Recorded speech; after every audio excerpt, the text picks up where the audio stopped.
Directors bring diverse passions and perspectives to their craft, with each filmmaker finding their own unique balance of priorities. Some directors excel at creating commercially successful films that thrill audiences while meeting production goals. Others craft works that resonate deeply with critics and industry peers, earning recognition for artistic achievement. Many directors follow their personal creative vision, producing authentic stories that reflect their individual artistic voice and experiences. Regardless of who the film is being made for, it's established almost from day one that the film is being made for an audience. It's important early on to define who that audience is. There is no right or wrong answer here, there's just honesty. Then, once you define who the audience is, you'll be able to judge your work through the eyes of that audience. So let's jump into Stencil to learn how we can better judge our work through our audience's eyes. If you don't currently have a Stencil account, I've included a link to Stencil in the description below. After signing into Stencil, click on any project within your portfolio. Then let's click on Story. From here, we'll click on Script. In a previous tutorial, we talked about how to break your script down into 6 different drafts, ranging from story foundation and momentum drafts, all the way to refinement and first reader drafts. I've included a link to how to use this story checklist tool in the description below. Going through these checklist items will have undoubtedly made your screenplay much stronger. However, once you've completed this process, it's now time to self-grade your work or grade your story from the audience's perspective. Within Stencil, that's what this little section here within the scene card represents. Notice here that we can rate ourselves based on character development, plot development, tension, and story grip. However, the trick here is to try to grade or rate your performance from your audience's point of view.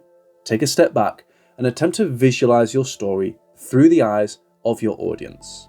It's valuable to go through this process now before you ever start recording, because it's easier to make any corrections to the script now during pre-production versus trying to shape your story to fit your audience's needs in the editing room.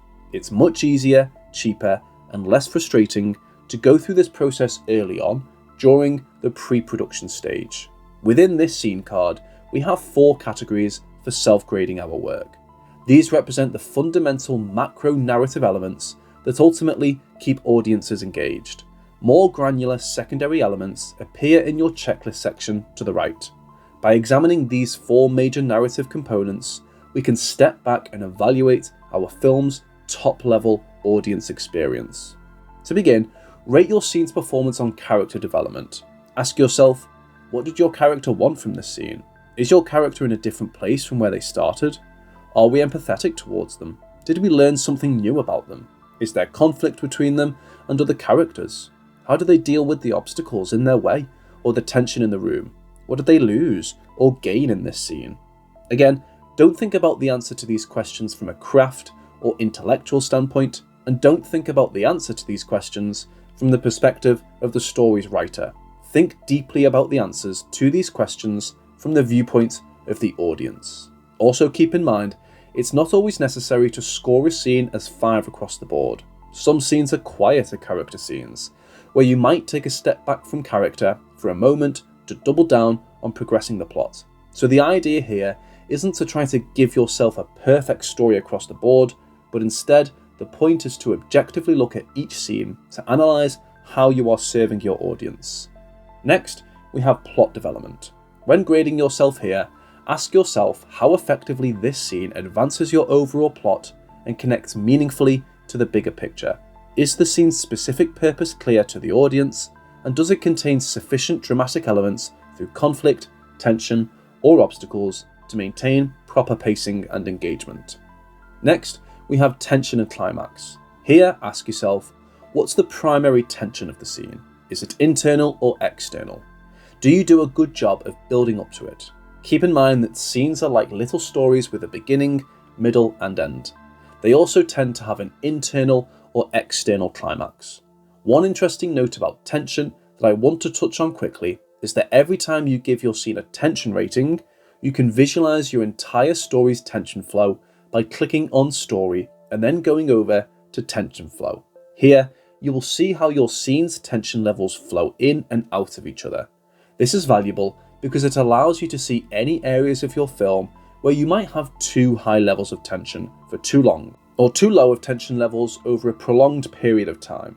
Obviously, it's desirable to both build and release tension. Not all scenes need to be rated 5 out of 5 in terms of their tension levels. So what's nice about this tension flowchart is that you can visualize your tension flow through your entire movie, not just at the individual scene level. You can also view this in bar or line chart form and click on any point on the chart to bring up the corresponding scene over to the right. Okay, let's jump back over to our script page again. Lastly, we have story grit rating. This is a measurement of your narrative drive, your story momentum, and your overall ability to keep your audience on the edge of their seats wanting more, wanting to know what happens next. Again, full summaries for each of these self-grading tools can be found by either rolling over the text here or by simply clicking on the rating bar here. Then, when it comes time to rate your work, simply select your rating from the drop-down list here and then click on this Rate button. So within Stencil, that's how we can self-grade our work as screenwriters and filmmakers. Again, taking the time to do this early on will allow you to save yourself from an enormous headache later in the editing room. And remember, if you want access to all of the tools we featured in this video today, you can head over to Stencil, linked to below, and sign up to take Stencil for a test drive for free. Also, don't forget to like this video and subscribe to our channel to be the first to get access to our future filmmaking tutorials. Thanks for stopping by today.